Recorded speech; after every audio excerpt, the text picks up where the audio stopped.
Good morning बच्चों।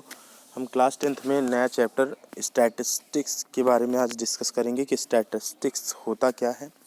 ठीक है, उससे रिलेटेड जो फार्मूले होते हैं उसके बारे में हम डिस्कस करेंगे कि हाँ मीन क्या होता है, मोड क्या होता है, ठीक है, मीडियन क्या होता है। इन सब चीज़ों के बारे में हम बात करेंगे। हम इस चैप्टर में बेसिक चीज़ों के बारे में बात करेंगे, जैसे फार्मूले के बारे में कि हाँ हमें कौन सा फार्मूला कहाँ अप्लाई होगा, किस तरह से। और कुछ फार्मूले ऐसे भी हैं जो कि बिना क्वेश्चंस के आपको समझाया नहीं जा सकता। केवल हम आज बात करेंगे फार्मूले की। ठीक है, सबसे पहले हम बात करेंगे मीन। मीन को हम एवरेज मीन के नाम से भी जानते हैं। मीन को हम क्या करते हैं, एवरेज मीन के भी नाम से जानते हैं। अब मीन का यूज़ आप कहाँ कर सकते हैं, जैसे फॉर एग्जांपल अगर आप एक क्लास में पढ़ रहे हैं, किसी क्लास में आप पढ़ रहे हैं, उस क्लास में आपने हिंदी में 10 नंबर पाए। हिंदी में कितना पाए? 10 नंबर। इंग्लिश में 12 नंबर और हिंदी में 13 नंबर। और पूछा गया कि आपका एवरेज नंबर क्या था, तो आप क्या करेंगे, इसको निकालने का जो तरीका होता है 10 + 12 + 13, इन तीनों को प्लस कर लेंगे अपान 3। क्या कर लेंगे?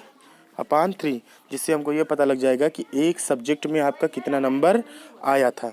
ठीक है, हम आगे की बात करते हैं। जैसे पहला फार्मूला मीन का देखिए, मीन दिख रहा है सबको? हाँ ठीक है। मीन होता है एक्स बार इक्वल टू होता है टोटल नंबर, नहीं sorry, X bar equal to होता है सम ऑफ ऑल ऑब्जर्वेशन। क्या होता है? Sum of all observation upon total number. क्या होता है कि एक्स बार इक्वल टू होता है सम ऑफ ऑल ऑब्जर्वेशन, मतलब ऑल ऑब्जर्वेशन मान लो x1 + x2 + x3 अपान टोटल ऑब्जर्वेशन यानी n। जैसे पहला फार्मूला ध्यान से देखिए, मीन इक्वल टू होता है x1 x2 x3 ... xn। क्या है? ये ऑब्जर्वेशन है। x1 क्या है? पहली ऑब्जर्वेशन। x2 क्या है? दूसरी ऑब्जर्वेशन। ऑब्जर्वेशन मतलब नंबर्स, कोई भी नंबर्स हो सकते हैं। ठीक है, x3 क्या है? हम बात करेंगे मीन की बात कर रहे हैं, तो मीन में क्या है? x1 x2 क्या है? ऑब्जर्वेशन है। जैसे ये देखिए x1 x2 x3 क्या है? ऑब्जर्वेशन .xn तक। तो अब मीन का जो फार्मूला होता है x bar equal to x1 + x2 + x3 फिर .xn अपान n यानी n टोटल। और या इसी को आप शॉर्ट फॉर्म में ऐसे भी लिख सकते हैं, X bar equal to sigma x upon n। What is sigma? इसका मतलब क्या है? इसको हम कहते हैं सिग्मा। क्या कहते हैं? सिग्मा कहते हैं। और सिग्मा का मतलब होता है समीशन। समीशन का मतलब होता है सम का मतलब ऐड करना। मतलब सम का मतलब क्या है? ऐड करना।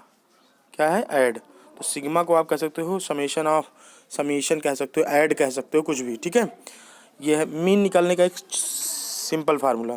ठीक है, जैसे मीन, पहले फार्मूले पे हम एक क्वेश्चन कर लेते हैं। मान लो एक ऑब्जर्वेशन आपके पास,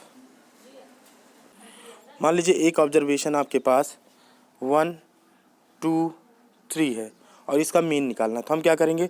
1 + 2 + 3 अपान 3। तो 3 2 5 1 6 यानी 2 आ जाएगा जब हम 3 से डिवाइड करेंगे तो। ठीक है, मीन निकालने का और भी तरीका है, जैसे मीन ग्रुप डेटा के बारे में हमने आपको मीन निकालने का एक ग्रुप डेटा है। ग्रुप डेटा में 3 मेथड हैं। नंबर 1 होता है direct mean method, X bar equal to FI upon sigma FI upon sigma FI।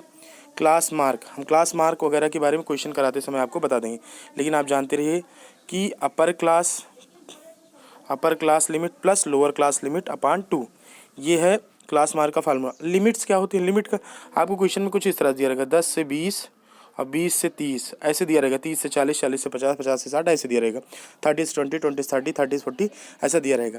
तो अपर लिमिट क्या हो जाएगी? 30। अपर लिमिट क्या हो जाएगी? 30 और लोअर लिमिट क्या हो जाएगी? 10। तो हम उससे क्लास मार्क निकाल सकते हैं। हम आगे बात करेंगे assumed mean.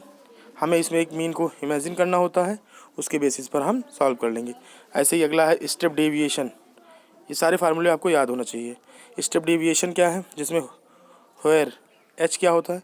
Divisor of DI। ठीक है, हमने इस वीडियो में इतने में आपसे हमने मीन की बात कर ली।